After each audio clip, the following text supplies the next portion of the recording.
hey，大家好啊！今日咧又好高興咧，就可以有機會同你分享一個八字啦。咁咧呢位仁兄我係唔識嘅，我只係喺見過佢幾次面。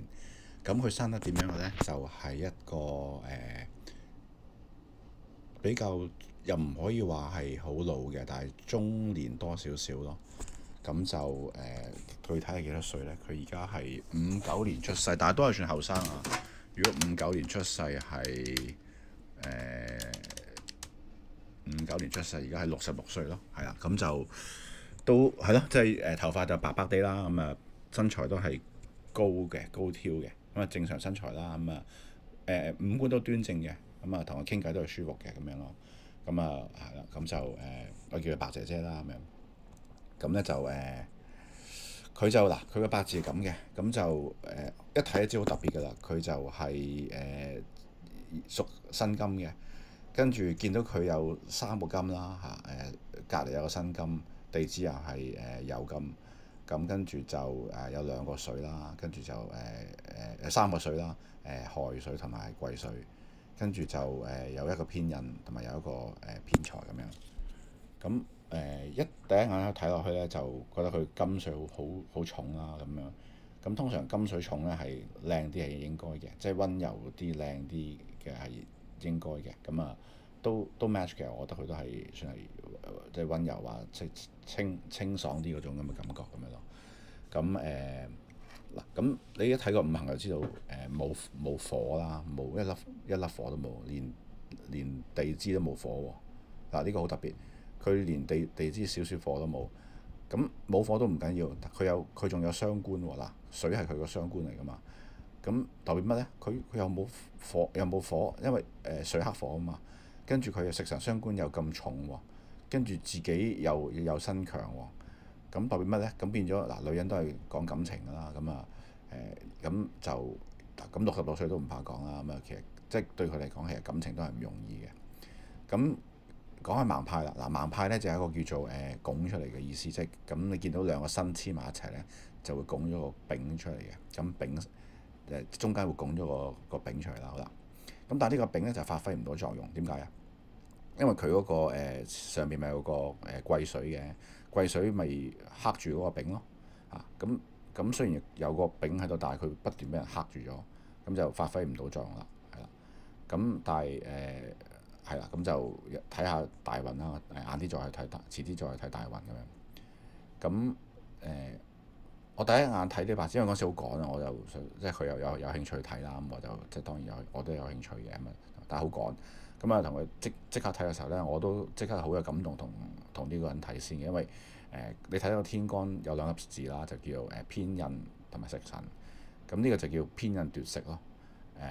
咁咩叫偏印呢？偏印就係一隻雀仔嚟嘅，一隻兇惡雀仔。食神就係咩？就係佢個享受。咁簡單嚟講就係即係隻好兇惡雀仔就食晒啲嘢咁樣。咁偏印亦都係媽媽啦，咁係後母啦咁樣。咁當然而家就即係就算佢親生媽媽，都可能個媽媽對佢唔係咁好咁樣咯，成日都話佢。咁其實我點解有咁嘅感動呢？因為我自己都係偏印奪食嘅，咁我由細到大都係唔係咁開心咯，同媽媽嘅關係都唔係咁好。咁好多嘢我應該可以享受到嘅，我都享受唔到。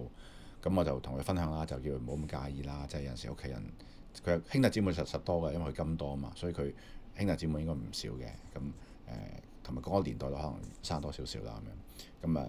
咁但係佢都同我講話印證咗，佢話都係對佢唔係咁好嘅，即係第二啲即係佢媽媽對佢都係唔好嘅咁樣。咁同我嘅 case 都係差唔多，咁啊要偏印奪食，咁都有啲共鳴咯。咁我就同佢分享話即係老人家自己都唔識嘅，有陣時佢哋知啲原生家庭嗰個，即係仲係搣得甩原生家庭嗰個咒詛咁樣，都即係原諒佢啦。咁你嬲佢都冇乜用，咁年紀都大啦，咁即係時間都唔係好多，咁就盡量開開心心原諒佢咯，唔好諗住改變佢啦。咁啊改變自己咁啊算咯。咁啊所以我就好中意睇呢啲咁嘅玄學八字，就係即係有個釋懷啊，即係大家即係老祖宗俾多呢套嘢俾我哋，咁我哋就唔係攞嚟即係呃神騙鬼啦，係攞嚟即係幫助人又釋懷。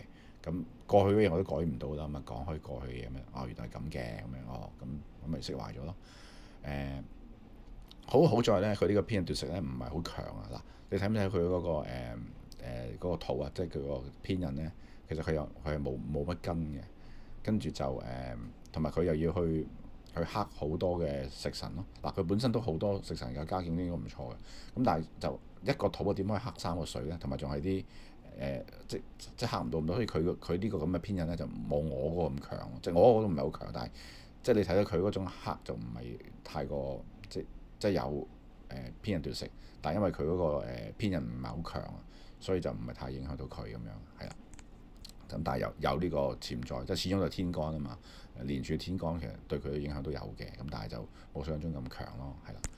咁講開財啦，咁一睇就知啲人就中意講財星啦。咁財星咧就要睇下個地支啦，跟住就嗱見唔見到啊？卯地見到下邊啦，卯亥可以合木，係啦，即係佢個夫妻宮嗰個夫妻宮同埋個偏財合咗個木喎，即係佢個夫妻宮係啦，就入多個木，跟住字形啦，跟住咧就卯酉又衝，係啦，咁即係又衝佢財星喎，叫做卯酉去衝財星，跟住咧就係卯亥咧就合咗木，合木都好喎，合翻個財星翻嚟，係啦，即係佢個傷官，咁我就同你解釋就咁佢個點樣賺錢咧？咁以我理解就係咧，人生都係得三個方法賺錢啫嘛，就係身強去到克啲錢翻嚟嚇，佢又可以身強克錢喎，見唔見到啊？嗱，佢有咁多薪金啊嘛，咁呢個財咪克翻嚟咯，用佢辛辛苦苦用佢3個薪金去到克嗰啲財翻嚟，咪克到咯啊！咁嗱最好嘅最上等嘅就係用技能去生財啦，傷官生財，咁呢個應該都係有啲聰明才智嘅，咁打工應該打得都唔錯嘅，曾經都打過工，咁最好就係用傷官生財啦，即係佢見到啊水咯，佢啲水咪叫用傷官去生住財咯，咁卯咪佢財咯，咁當然啲人會講啦，水多木浮啦，咁佢都揾錢都唔會話太舒服嘅，因為可能佢太多嗱，你實際上有諗㗎，你用呢個技能生財，喂，你咁多技能去生一個財，技能你講係咩？專啊嘛，專業啊嘛，你咁多個技能，咁你用邊個技能生財咧？有陣時都煩㗎喎，咁咪係啦，咁你生邊個財咧？咁變咗就都揾到錢，但係就冇想像中咁強咯，都係咁樣係啦。咁就所以呢個人咧就基本上用辛苦錢又得啊，用技能生財又得。咁另外一個第三個就用即係用喺人中生財咯，係啦，咁啊呢個遲啲先講，唔同呢個 case 冇乜關係。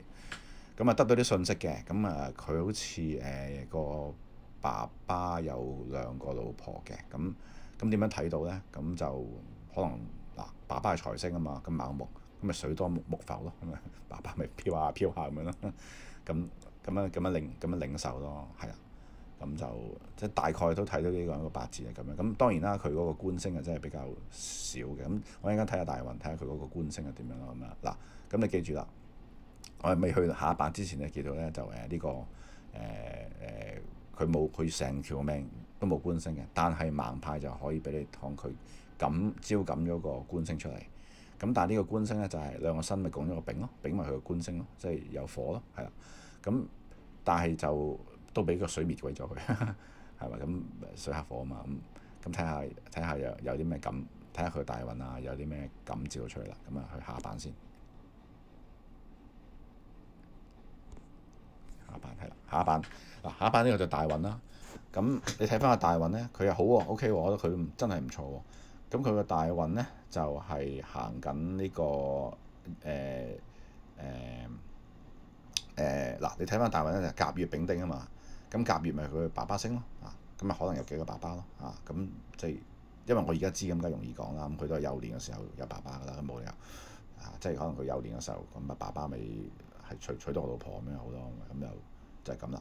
咁所以見到6歲同16歲都係行緊甲乙啦，好啦，跟住咧我就戥呢位仁兄都幾咩㗎，佢就行緊26歲同36歲咧就行緊呢個丙丁啊嘛，咁啊天干行緊丙丁啦，咁啊見到佢都係行緊啲火啦咁樣，咁火係佢嘅官星啊嘛，係啦，咁嗱講褪下少少先，講翻個性格，頭先唔記得講。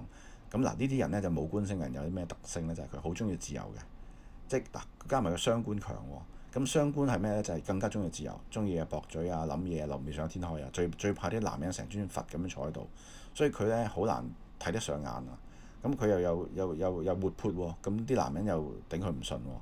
咁跟住又冇官星喎，咁點樣拍拖呢？嗱，好在呢，就即係當然佢自由奔放啦，但係好在佢26歲至到46歲啊，天干就俾翻個丙丁俾佢啊，咁變咗嗱，見唔見頭先講過嗰個辛金咪有個拱出嚟個丙嘅，咁呢個咪丙咪有感召咯。咁但係都唔好意思啦，嗱，兩個丙喺天干，咁又有一個癸喺隔離啦，咁都想打走呢個官星嘅。咁呢個癸水下邊有兩個亥水幫佢喎，係啦。咁所以真係呢個人嘅婚姻真係唔容易㗎，就唔好咁介懷咯。就因為真係冇官星，同埋就算有嘅，都好容易俾佢呢3個水打走咗佢咁咯。咁都過去咗就過去咗啦，咁都唔緊要啦。咁啊就講聲啫，咁樣係啦。咁係啦，咁我諗如果行緊土運會好啲嘅，點解啊？因為行緊土運啲水咪冇咁強咯，係啦。咁行緊土運咪戊己咪行緊土運咯。土係土克水噶嘛，咁水冇咁強，咁佢個官星咪可以生翻出嚟咯。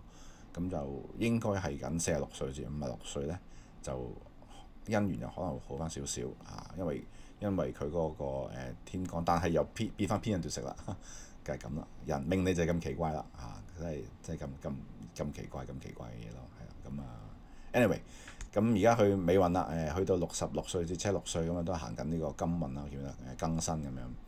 咁啊，係咯，咁未來嘅嘢我就唔想講咁多，因為好老實講，我就唔想影響人哋未來嘅，咁我自己都唔係好叻，咁講過去安全啲咯。咁啊，今日分享係咁多啦，我自己都係業餘嘅啫，咁希望大家中意你嘅分享。咁啊，如果 like comment share 啦，OK，唔該晒。